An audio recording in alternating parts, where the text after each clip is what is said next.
کلمہ طیب. کلمہ طیب کا مطلب ہے پاک کلمہ. انگلش میں اس کا مطلب ہے ورڈ آف پیورٹی.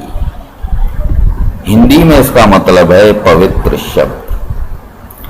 اس کا نام پاک کلمہ کیوں ہے؟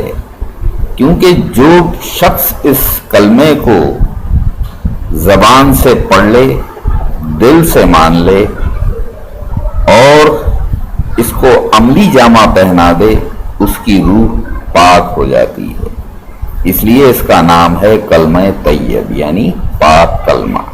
اور یہ کلمہ ہے لا الہ الا اللہ محمد رسول اللہ.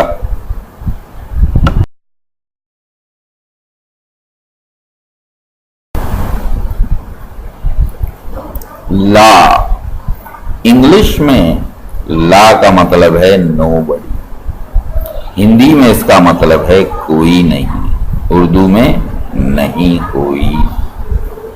الہ، الہ کا انگلش میں میننگ ہے ورتھ ورشپنگ. ہندی میں اس کا مطلب ہے پوجنیہ اور اردو میں اس کا مطلب ہے معبود.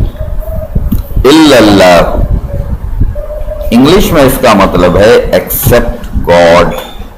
ہندی میں اس کا مطلب ہے اللہ کے اترکت اور اردو میں اس کا مطلب ہے اللہ کے سوا. محمد انگلش میں اس کا مطلب ہے محمد صلی اللہ علیہ وسلم، that is prophet Muhammad, the last messenger of God according to Quran.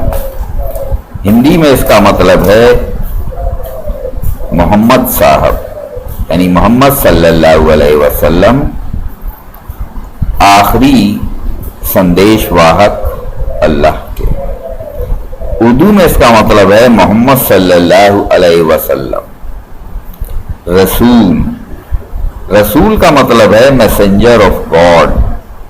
Hindi میں سندیش واہک، اردو میں رسول یعنی پیغمبر. پیغمبر کا مطلب ہے پیام پہنچانے والا. اللہ انگلش میں میننگ ہے آف گاڈ. ہندی میں مطلب ہے اللہ کے اور اردو میں بھی مطلب ہے اللہ کے.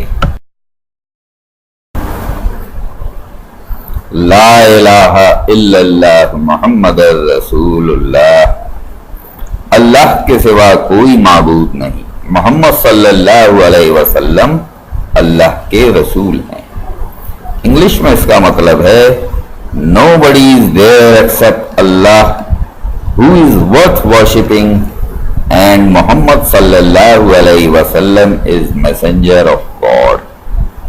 ہندی میں اس کا مطلب ہے اللہ کے اترکت ایسا کوئی نہیں ہے جو کہ پوجنی ہو اور محمد صلی اللہ علیہ وسلم اللہ کے سندیش واہک ہیں.